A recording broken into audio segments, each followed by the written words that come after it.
Hello, everybody. Welcome to SoundWave, where we are changing the world one voice at a time in the way we talk. Welcome to Own Your Conversation. Now, this is a series created for all of you out there, SoundWave Global coaches, and for those who are SoundWave fans and enthusiasts and people, folks like you who have done the SoundWave assessments, have gone through our workshops. Well, and also for those that somehow wandered into this series here, just is asking yourself, what is this all about? Well, Own Your Conversation is really about the series where you can learn everything about what SoundWave is all about, the strategies, the tips, the tricks on how we can skillfully use our voices, target our talk, and engage people around us. And as we say here at SoundWave, amazing things do happen between people when the quality of our conversations is good. Hello, everybody. My name is Kim Pong, and I am the global partner of SoundWave. And together with me is my very good friend who is hosting this program, and I call him Mr. Soundwave, and he's none other, ladies and gentlemen, than Mr. Kevin Eyre. And hello, a very good morning to you, Kevin. How are you doing? Yeah, good morning, Kim Pong. Very nice to see you. I'm good this morning. It's warm, wet, and wintry in the UK. It's early in the morning here, late in the afternoon where you are. So it's always nice to be talking, straddling different parts of the sun, I think is a way to describe it. Yeah, and this is not the first time that we are talking. In fact, just a couple hours ago, before you woke up, we were actually online and talking with a whole bunch of people last night, from people from China, from Hong Kong, from Singapore, from Taiwan, and talking about Soundwave. And I thought that went really, really well. That's how I felt. What's your thoughts on that? Yeah, it was great, really engaging. I think it was, I think the most important thing, Kim Pong, is that you were in a position where you disclosed some details of your own Soundwave profile. And so people have found out lots of things about you that Yeah. maybe they sensed, but they haven't had on based in that way before. So that was great. Yeah. Well, thanks to you for revealing my whole entire profile to the global community here. So today, I don't think I have anywhere to hide other than to just fully expose myself. Exactly. Yeah. So let me get back again. Hello, everybody. Once again, if you're watching this program right now, you are actually on Soundwave's Own Your Conversation channel. And this is a 10-part series where we talk about the 9 verbal strategies of Soundwave, or as we call them here in Soundwave, the 9 voices. And today we are focusing on the last cluster, which is a tell cluster. And we are talking about the voice of correct. So for those of you here, if you are interested to follow the series or even new episodes, go ahead and subscribe to the channel. And if you like us to send you notification every time we post a new episode, go ahead and click on the bell. You will get a notification in your email. So with that, let us get into the conversation right away. So as usual, Kevin, I am going to be showing you a quote, and you have absolutely no idea what I will be showing you. So the quote here is from none other than this really, really cool guy that we all know, Mahatma Gandhi. And this is what he said. And he says, anger and intolerance are the enemies of correct understanding. Anger and intolerance are the enemies of correct understanding. So as all of us know, we are talking about the voice of correct here. So what do you think of this quote here, Kevin? I love the way you spring these things on me first thing in the morning. Well, it's certainly somebody like Gandhi would be able to say that. I think this probably says more about the basis of understanding than it does about the voice to correct. And so I think it's a wonderful quote. I think it speaks to how somebody feels about themselves, how somebody manages the feelings that they have. And as a consequence of managing the feelings one has, a way in which people engage in conversation. Because if I start to talk to you with the anger and intolerance live in my soul, the way I'm going to express myself is going to come out in a particular way. But if I'm able to handle that, if I'm able to manage that in some way and shift myself to a different state and think about how much more constructively I'd like to engage in conversation, then through that process, I can work just to reduce the anger and reduce the intolerance. But certainly those things get in the way of understanding. They are loud, busy things to do. Yeah. As you were talking, the thought in my mind was this: if somebody comes to me and without being invited by me and I'm being corrected for something, even though I am wrong, very often I think perhaps due to my lack of humility, due to my lack of due to my pride or whatever, I can quite easily become angry at the correction. I could quite easily become very intolerant to the correction of other people. And this is where I think we want to talk about the correct voice here. Now, I know that through the sound wave research, the correct voice is probably the least preferred voice out of all the 9 voices that we have in our repertoire here. So, if you may, right, help us understand why is the correct voice the least preferred voice in the whole of the 9 verbal strategies? Okay, so there are a couple of starting points for this, Kim Pong. I think the first thing to say is, how do we arrive at a conclusion of that sort? What's the basis Yeah, of the information? yeah. So the information is essentially, but not exclusively, in Soundwave geared to a Western European and a North American set of data. We do include other data sets as well, and I'll come back to that. But if you said, where is the bulk of the data orientated, it would be towards those sorts of cultures. And inside those cultures, right from the very beginning, the first time I put a Soundwave questionnaire together and gathered some data, the voice to correct was the least preferred voice. Mm. And that has not changed in the 10 or so years since we've been using Soundwave. A very, very consistent finding is that this is the least preferred voice. Now, it is the least preferred voice overall, but there are some cultural differences. And as more and more people get involved in Soundwave, we'll be able to be specific about these. But for example, there are some indications that, for example, in Chinese society, the voice to correct a little further up the ranking of the 9 voices. And it's also the case that in some Eastern European countries, but our data sample is relatively small, the voice to correct comes up a little. But in those societies that one might refer to as liberal democracies, people don't like to be told what to do. And you and I have had very interesting conversations over the last few months through this pandemic about how people in the East compared to people in the West seem to have followed the rules, followed the expectations of society more clearly than people in the West. This sort of individualistic culture that I think we have a little more of in the West. But I don't want to overly simplify what's probably a very complex situation. I think leads people to resist the notion of the way you started, which is being told what to do. Yeah. Now, and that's, I think, at the base of it. Let me just pause there for a second, Kim Pong, just make sure I've answered your question before I rattle on further.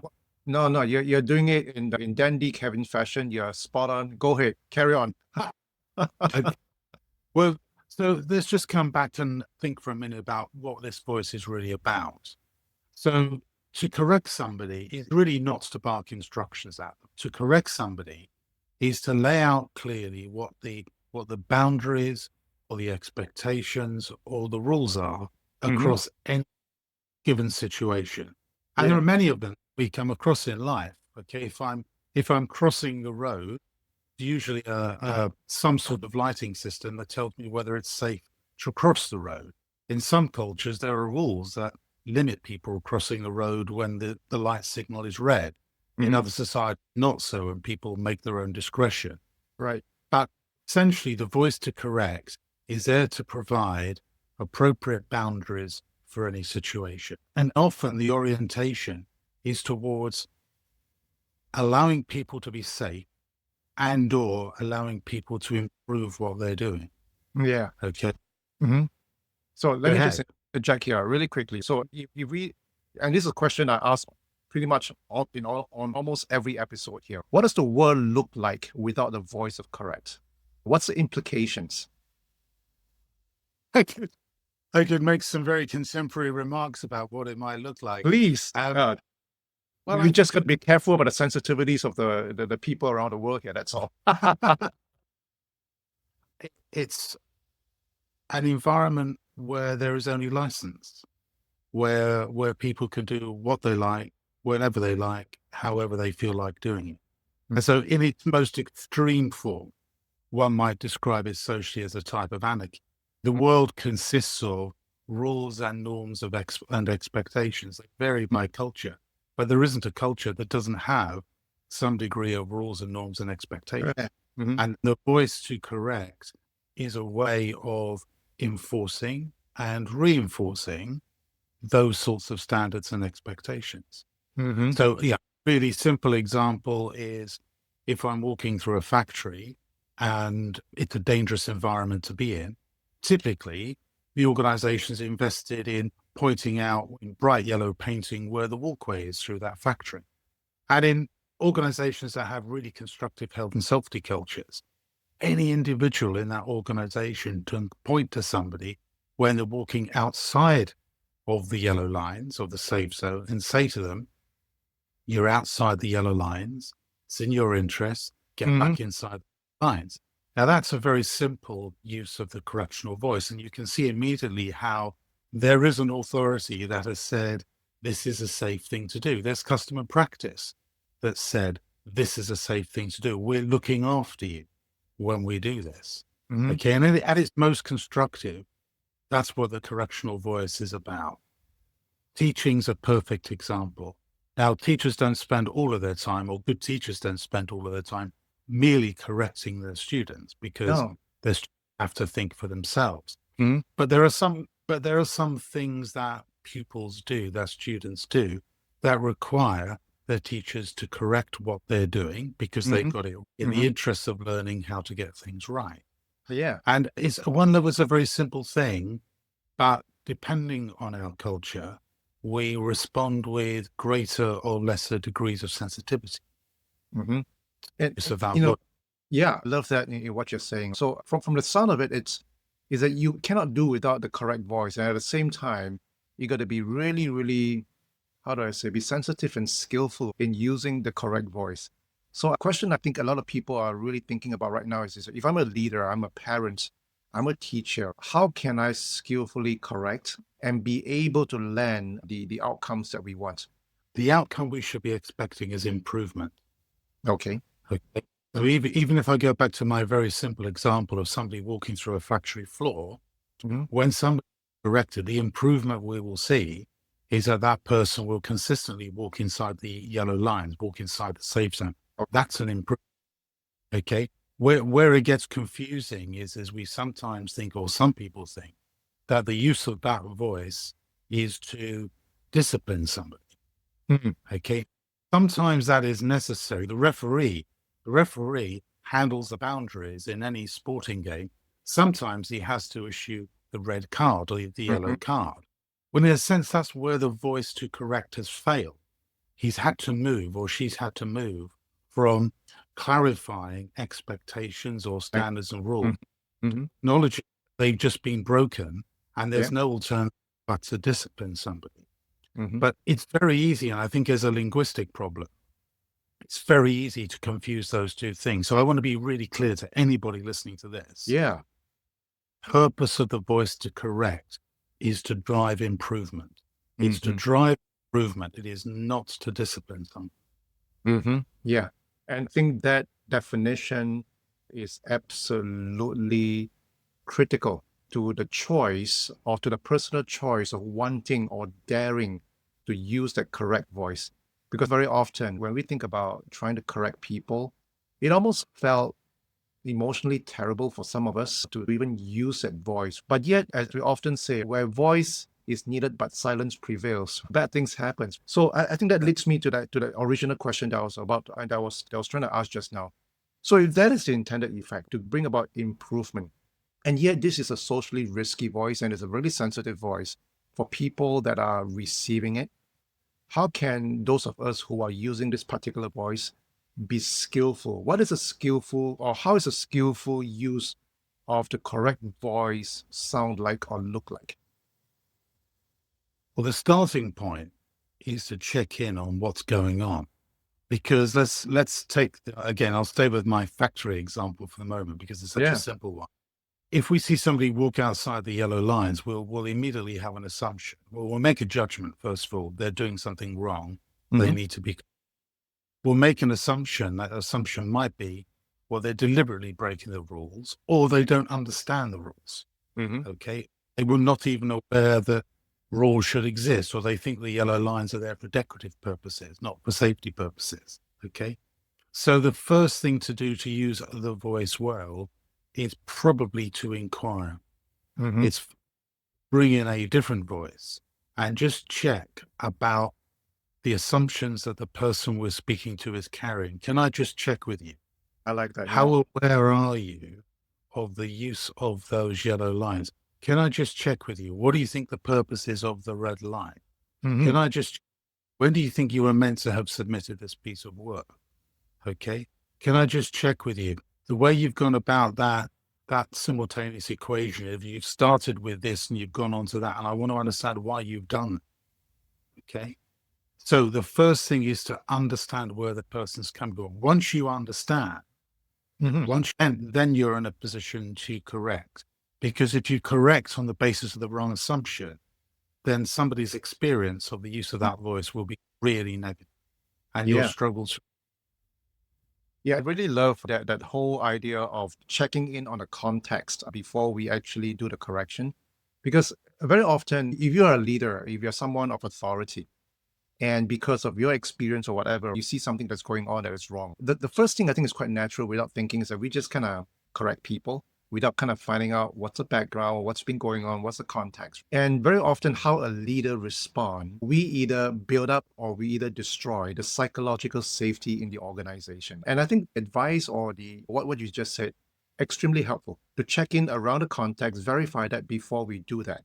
Now, there's another technique that we often talk about, Kevin, and that is about sound posting. Now, would sound posting be a useful technique here in the use of the correct voice? Yeah, I think it would be. I think a statement along the lines of, I want to check what it is you're doing Yeah. before I outline how it might be done better. Mm-hmm. That would be a type of sound posting for this voice. Mm-hmm. But we're saying two things in the sound posting. I think it's important. I want to check first of all, Yeah. and then once I've understood the check, I'm going to go on and correct you if it seemed like I should continue to use that voice. So sound posting would be really useful in this. And I think you made an important point a moment ago, Kim Pong, which is Yeah. that these voices are never to be used in, or they can't possibly be used in isolation. I was about to say Mm. they can never be used in isolation, but they can't. Context is really important. Context sets the environment in which conversations take place and the use of the voices take place. So Yeah. we have to understand what's going on, and we have to understand the person and how sensitive they're likely to be to the use of this or any other voice before we use it. Mm-hmm.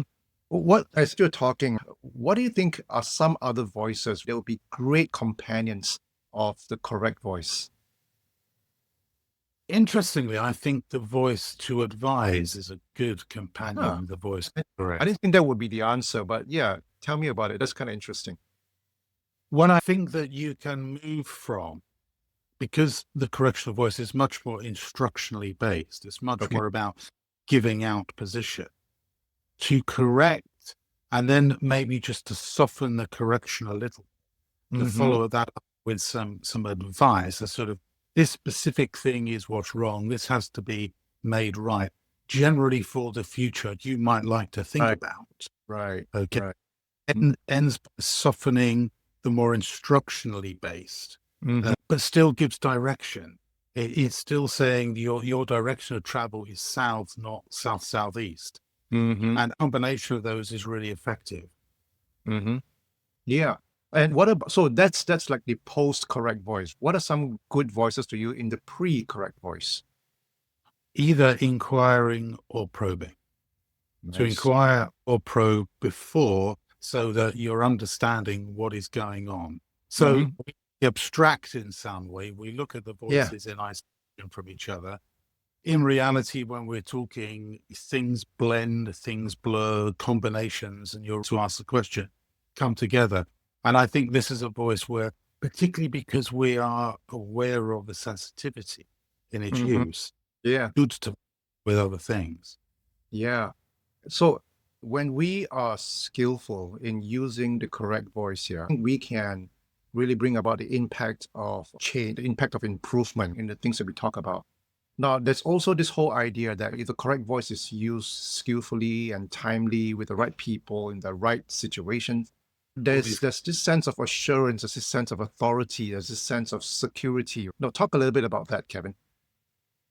Well, so there are two possible reactions, two fundamental reactions when you're using this voice. If we get it a little bit wrong, then very easy to ruffle somebody's feathers. Yeah. But if we do it skillfully and we do it consistently skillfully, then actually it's a bit like the person walking through the factory, providing assurance and security. There's sort of two sides to this voice. At one level, it's saying, look, let me create an environment or a situation here what is safe for you to work in. And once you're in this safe environment, let me continue to work with you and just adjust what you're doing at the margin so you continually get better. Yeah. Okay, so it's very much a sort of hand-holding type of interaction. That you've probably seen the movie Kim Pong, the children's movie, The Karate Kid, the original film. I'm not that. No, I'm not a juvenile. I'm sorry. I don't do this. Yeah. Of course I did. Because I really am. No, I did. I did. Yeah. There's a great scene, well, many great scenes in the film, but I won't get the language quite. But there's a scene where the young American guy is having under instruction by his tutor to clean, I think it's a wall or a car. I think it's a car, wax on, wax off, wax on, wax off. Now, what's interesting about that, it's not just an individual have to follow an instruction that they really don't want to follow because they don't understand the purpose behind the instruction. What also happens is a stage in that where the master places his hands on the student's hands and demonstrates literally wax on, wax off, wax on, wax off. So they're doing it together. Yeah. Okay. I think metaphorically, that's always stuck in my mind because it's a very good example of how this voice is meant to be delivered and meant to be received.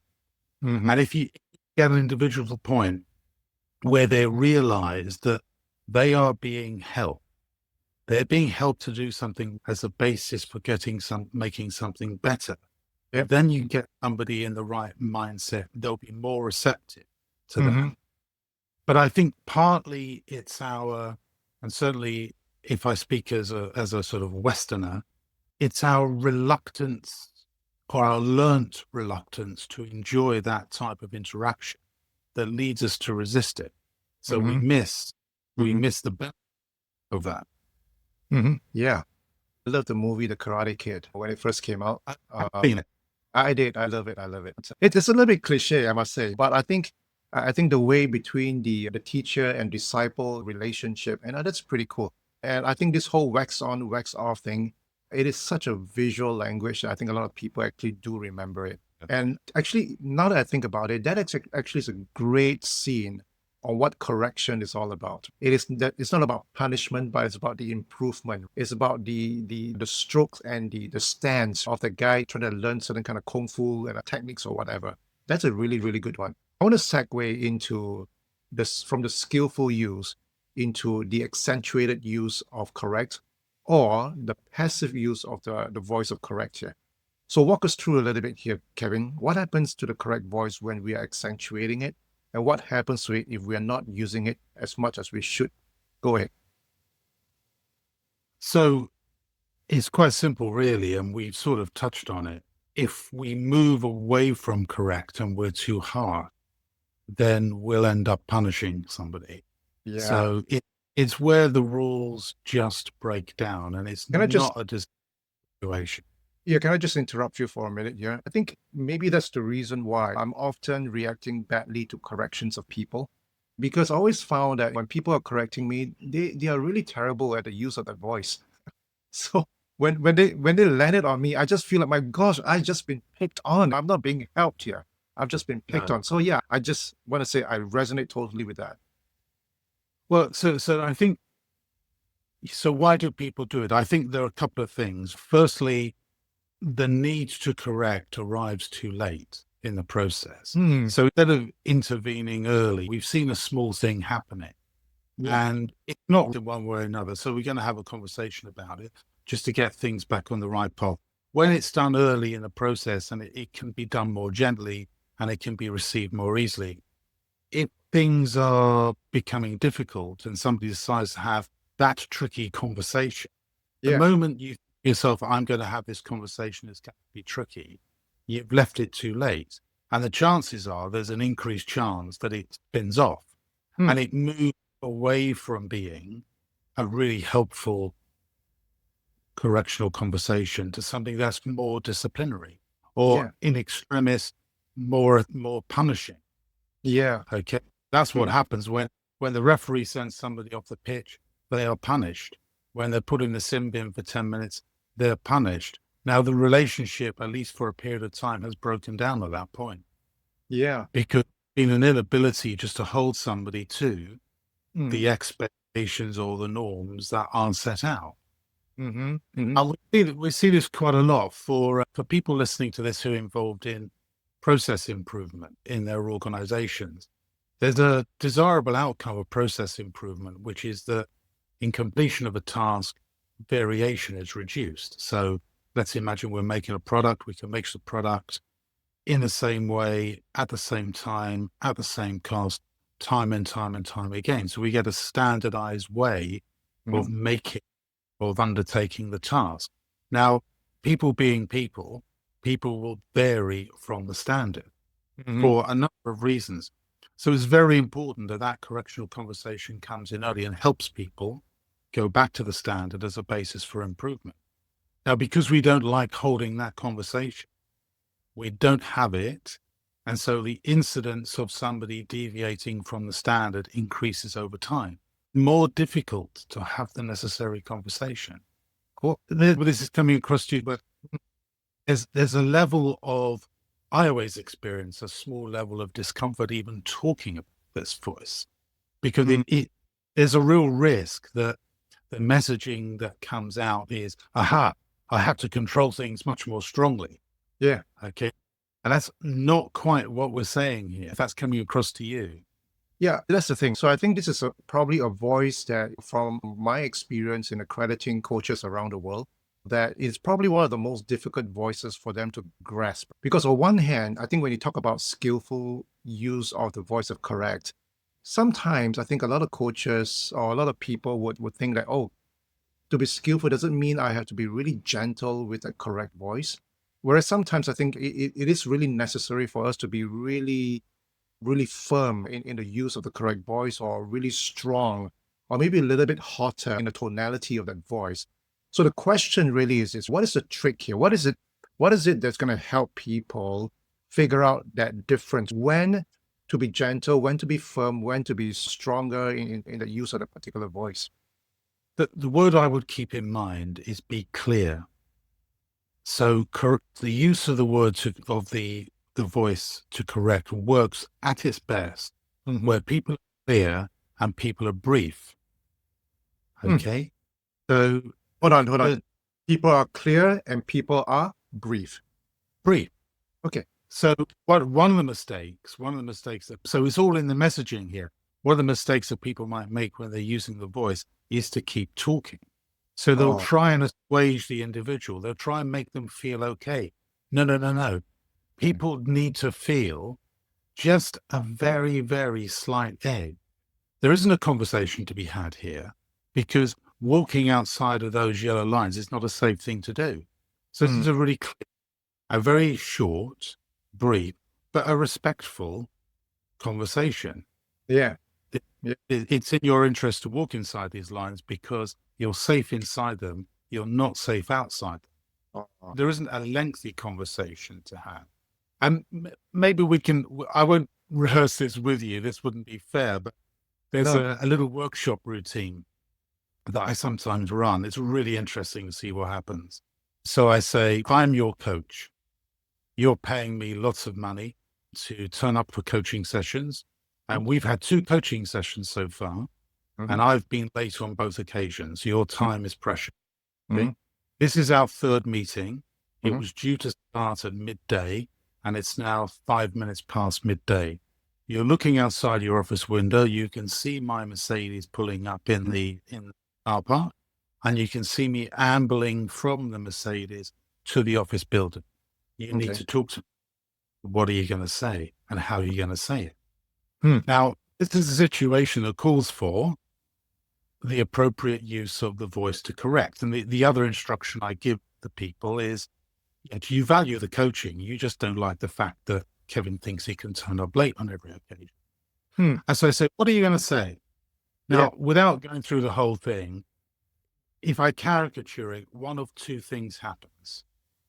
Either I walk in and I get fired, okay, Mm-hmm. so I'm punished, or I walk in and they apologize for not being available 5 minutes late. Okay.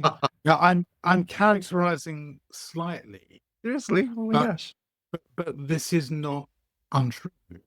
Mm. Okay. So either people respond by being harsh or people accommodate Yeah. themselves to my Yeah. needs. Now we don't want either of those things. And this is why it's tricky, but it's not tricky. It's really simple. The voice to correct sits bang in the middle. It's just clear and to the point. And it's in this situation, it would be something like, Kevin, I'm glad you're here. This is our third meeting. I've really appreciated the coaching I've had so far. I'm looking forward today, but already I'm only going to get 50 minutes, not Yeah. an hour. Yeah. If, Yeah. what are you going to do to ensure that if we continue with these sessions, you're going to be here on time so I get the full hour? Yeah. As you were thinking about this, I do this thing all the time in my workshops, Kevin. I run SOUNDWAVE workshops all over Asia, and I will call the workshop, using the same name that we have for the talks here, Own Your Conversation. But I will spell conversation without the A. See, CONVERSTION, right? And it's like in big bold fonts. I put it up there, and it's the first slide that everybody sees. And I know that immediately that slide goes up, everybody knows what's wrong with with the word, but nobody will say anything about it. And that underscores exactly what you said. I think people are really kind of like, they're not sure, right, when to use the correct voice. And I think, of course, there are many different reasons for that. But I love what you just said. And I think that's probably the best advice I'm taking away from today's conversation, which is to use correct voice is to be clear and to be brief. I think the clarity part most people can handle, but to be brief, my gosh, that's going to take quite a bit of learning, right? To learn how to be brief while correcting people, because there's a lot of emotions involved sometimes in the space of correction. Now, I'm watching time here. I want to make sure that we get down to the gist of things. So we have talked a little bit about this whole accentuation and the skillful use of that. Now, what happens, Kevin? Walk us through this, the passive use of the voice of correct. We did talk a little bit about that in the beginning of the program, but bring us around to that point again. The word we use to describe the absence of that voice when it's needed is permissive. Mhm. Okay. But permissive has a number of other meanings in contemporary society, but essentially, I mean, the alternative to that word is the one I used earlier, which is license. Mhm. People feel that they can do what they like in the way they like it and the way they like to do it. Yeah. And in an organizational setting, this is quite tricky. On the one hand, we want to give people space to do their thing. And actually, I think it's probably worth saying that the more creative the basis of somebody's role, arguably, the less this voice comes into play. The more that somebody's role requires standard ways of doing the work, Mhm. or expectations have to be met in a very clear way, then it becomes more important to use the voice. So let me just clarify that a little bit more, Kim Pong. Yeah, If please. you're operating at the front line of the organization, whether you're making something, you're providing a service, um, the more routine nature of work means it's likely to be standardized more. And because it's standardized more, there's a more obvious basis for correcting the things that people are doing. Remember, these are correctional conversations designed to generate improvement. Now, as you go up the hierarchy and as you move into more creative industries, you might say, well, people need space to experiment and do their stuff. They do. but people still have to deliver in these environments. But Yeah. they might deliver an outcome once a year, or they might deliver an outcome through projects once a month. And that can still be the basis on which this voice can be used. So it's not okay for people to just do whatever they like when they like it. Organizations, frankly, can't function that way. Mhm. There has to be some element of control, constructive control around what's going on. And this Yeah. is the voice that speaks to that dimension of organizational life. I love that. I love that. And let's move this to the more visual part of the conversation here, Kevin. Metaphors, personas of the voice of correct. So let's throw out some metaphors here. What will be some good metaphors? Well, no, let's start with the personas first. What would be some good personas that we can attribute to the voice of correct? So I think something like a health and safety manager, Yeah, and I see that. Yeah. or the one I really like, which everybody will have had experience of, is the referee. Yeah. So good referees are just allowing the game to play. Okay, a referee allows the game to play, to all of the creativity and imagination to express itself, Mm-hmm. unless something is going wrong or the rules are not being observed. So people's indiscipline creates a problem. Good referees won't come in hard. Good referees will just go and have a quiet word early in the process to I like that. track. Okay. So that I think is a good example. The referees are allowing the game to play. The other possibility is a teacher. And we mentioned this earlier, and teachers don't just provide instruction and they don't just correct, but they Mm-hmm. do have to correct skillfully, because particularly younger children need a little more guidance in what they're doing around basic disciplines and understanding of what it is they're learning. Yeah, I really like those three words that you have been using with the voice of correct: early, clear, and brief. Get in early, be clear, be brief. I think that's a really powerful way of using the correct voice. I love that. Let's move into the metaphors now. What will be some great metaphors that we can use to describe the voice of correct? Well, a member of your team, Kim Pong and Malika, came up with a great idea, which was Yeah, the thermometer. excuse Then me, we, Karen. I think you mean a member of our team. sorry. Okay. Okay. A member of our team, Malika, the thermometer, Yeah. which is, and then possibly a simpler version of that, which is very closely tied, is the ruler. So here we have something which allows us very clearly to know where we are, and Mm-hmm. allows us really to have a conversation based on where we need to be. Mm-hmm. Okay, so it's sort of simple in a way. Yeah, and that is so, that's interesting because a ruler, if you use it early enough, it gives you the right measurements, and you don't have to fret about what's going on. But a ruler can be used as a punishing weapon, as a punishing instrument. So it's like, yeah, that's a You great. yourself have some bad experiences, Kim I Pong. did, I did, I did. You can. Well, I grew up in an era whereby punishments in school, or rather public punishment in school, is generally accepted. Yeah. It's like I get whacked with a ruler, with a duster, with chalk. Growing up in my generation, today they will call that abuse, but Yeah. back then it's correction. We have to be That is- careful not to do this conversation too much further. We might get typecast in a certain No, genre. we are not that. So ruler is a great metaphor. What else? Ruler thermometer, to some extent, something like a traffic light. Yeah, I like that.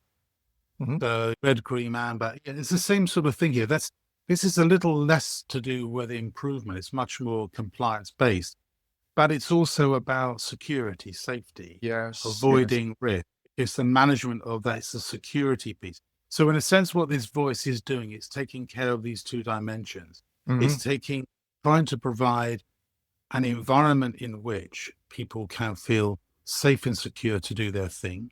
On Mhm. the other hand, and associated with this, in so doing, is providing the platform for Mhm. making it. Okay. Yeah. But my really strong counsel to people, particularly in managerial and leadership positions, is really think about the use of this voice for the purpose of improvement. I love that. Because that means you will pick up your idea, Kim Pong. You Yeah. will come in, you will arrive early in the conversation. much easier to go and have this conversation if what's going on in here is Yeah. I'm helping you get better. Mm-hmm. Mm-hmm. And it's really about resetting the mindset here. It's like it's not a punishing voice. It is not a shaming voice. Hey, but it's a No, voice of improvement. And a way to do it is to get in early, be clear, and be brief about that. yeah, Love that. And as you're talking, I'm just going to throw in one more metaphor. And if you're a PC user, which I'm not, but I used to be, you remember the term alternate control delete. And essentially that is like rebooting the system. And very often I always think of the correct voice as, okay, guys, time out. Let's reboot this and then let's get it back into the space where we were so that we are back into the boundaries. We are back into the playing field. We are back into that system or the platform or whatever and do what we are supposed to do. So I thought alternate control delete could be another use of the metaphor. good. Now, time is up, my friend. And so I'm going to call it to a close here. And before we leave, one final advice from the maestro. What is your best advice for people who wants to learn to practice or intentionally use the voice of correct? I think it's the last point you made, Kim Pong, which is get your mindset straight. If you feel like you're going to have this conversation and you're carrying anger or frustration inside you, don't have the conversation. At least not until you've got yourself into a better place. Think improvement. How will my conversation help this person do what they do better? Mm. Have the conversation. So that's really the key thing. Wonderful. And with that, Kevin, once again, thank you very much for this morning session. I learned so much today. Thank you. Thank you very much. And for the rest of the audience that are watching here, if you like what you are watching and you want to continue to follow us, go ahead and subscribe on our channel here.